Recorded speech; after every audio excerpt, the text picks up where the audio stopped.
What up, reader fam, and welcome back to my channel. Today I'm bringing you another reading vlog. Vlog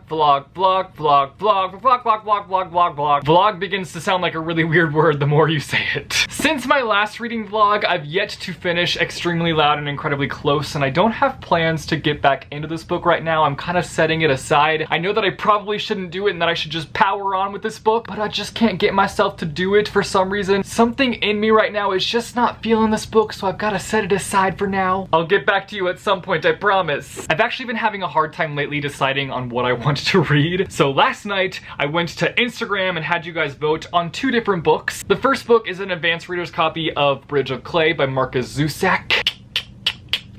And going up against this book is The Darkest Legacy by Alexander Bracken. I started an Instagram poll last night asking you guys to help me decide which one I should pick up and read. So these books battled it out. For some reason in my head, I'm imagining this as like a boxing match between these 2 books. Pew, pew, pew, pew. I have a weird imagination, okay? We're gonna find out the winner chicken dinner right now. And the winner is, drumroll please, that's the best drum roll I can give you right now. The winner is The Darkest Legacy! I'm actually really not surprised by that. Even though both of these authors are pretty popular, I just had a feeling that The Darkest Legacy would win. I'll read you soon, Bridge of Clay. I'm actually really excited for this because I feel like I'm going to be in the mood for The Darkest Legacy because I'm seeing The Darkest Minds movie today. I don't know too much about this book. I know that it's considered to be the 4th book in the Darkest Minds series, even though it's the Darkest Minds trilogy, so this is just an extra book, I guess. And we follow the character Zoo, who I'm personally a big fan of, so I'm excited to see what her story is going to be all about. So I'm thinking alongside reading The Darkest Legacy, I'm also going to read Tokyo Ghoul Volume 4. This is not volume 14, I almost said 14. Volume 13. I actually started this volume quite a while ago, but I need to get back into it. I've had like a love-hate relationship with this series, so it's been hard for me to stay invested in the story. Like, it has so many exciting and brutal and gruesome moments throughout it, but then there's also these moments where it's just like super boring. But I'm really close to finishing this series. Like, there's only one other volume after this one. So I just need to stay focused and keep reading and get to the end. I should give myself that pep talk with every book. Maybe it would solve all my problems. All my bookish problems. Woohoo, okay. I changed because, surprise, surprise, it's a hot day in Missouri. Even though I'm bringing a sweatshirt because it gets freezing cold in our theater and I just freeze up. So I got some Gryffindor pride to warm me up. Also, if you're wondering why I have a bike in the back of my car, it's because I got a new bike and I don't have a bike rack yet. I really need to get one because it's a hassle to get this thing in and out of my car. I've been wanting a bike for the longest time and I finally found one that I really like. So I'm excited to have this. I need to figure out a name for it though. So if you guys have any name suggestions, let me know down below in the comments. But yeah, I'm heading to see The Darkest Minds right now. I'm a little nervous, I'm not gonna lie. It has like an 11% rating on Rotten Tomatoes, which is unfortunately not a very good rating. But I'm hoping with the fact that my expectations are super low, and also the fact that I haven't read the book in like 4 or 5 years, and I don't remember too much of what happens in the first book, that maybe I'll end up really enjoying this film. I don't know though. I'm really skeptical. I'll let you know how I feel after I see the movie. But for now, sunglasses on, seatbelt on because safety first, my kids. I just called you guys my kids. Here come the daddy comments, so let's go. Okay, I just got out of seeing the movie and I have thoughts. It wasn't the worst movie I've seen, but it definitely was not the best movie I've seen either. I think I would give it like a 65%.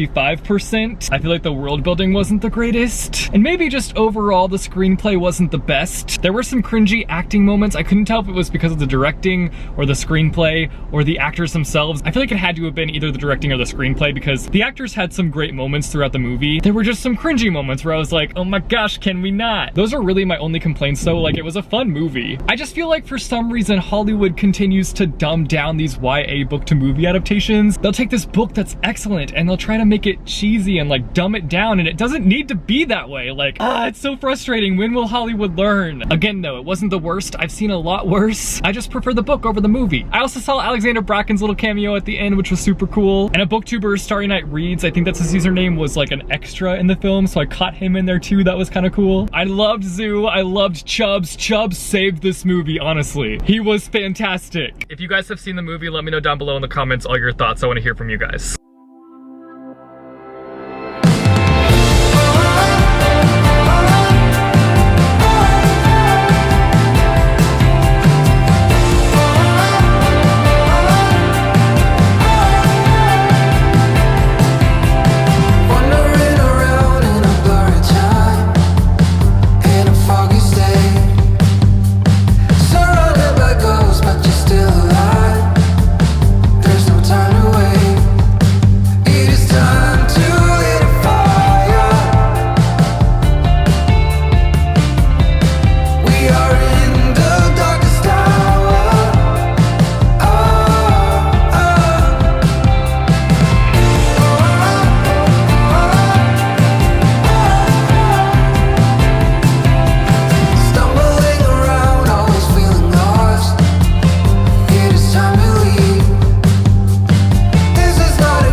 It's the next day and I am ridiculously happy right now because it's raining! You can actually probably hear it. Peaceful rain montage time.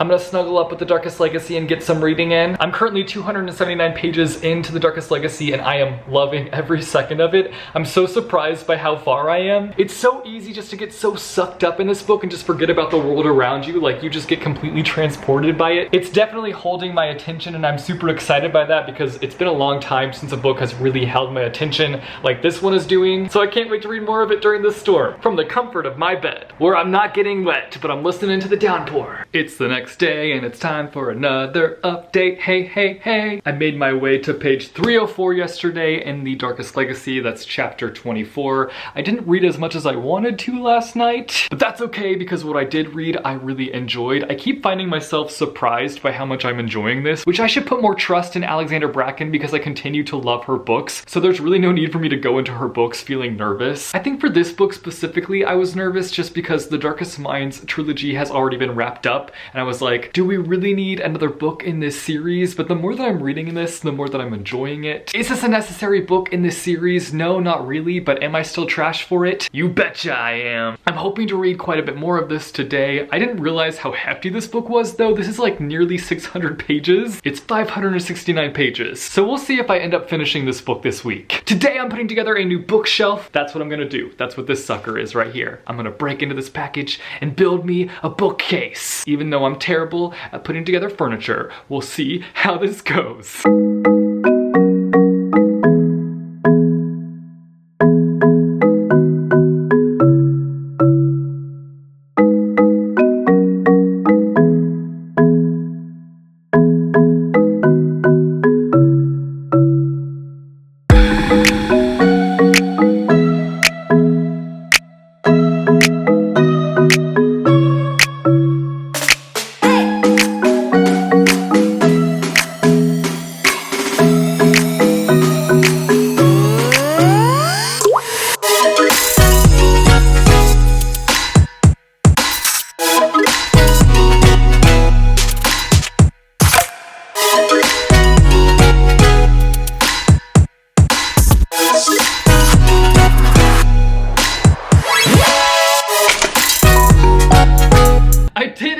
A piece of furniture without dying! I should reward myself with a new book. I'm pretty happy with this. I think it's pretty cool. I still don't know what I'm gonna use it for exactly. Like, I know that eventually it will be like my overflow shelf once my main bookshelves become full with books, but those bookshelves are far from being full, so this one's just gonna be pretty empty for a while. I did fill it up with a few things, like these are some books that I want to get to soon, and these are my Studio Ghibli films. I might end up using this bookcase for my unread books. While I do really like this bookcase, it isn't the highest of quality. Like, there's already a little nick right here. I don't know if this is my fault. I don't know if I damaged it in the process of building this little thing, or if it came this way. I didn't notice it until I completed building it. That's a bummer. But you guys should let me know down below in the comments what you think I should use this bookcase for.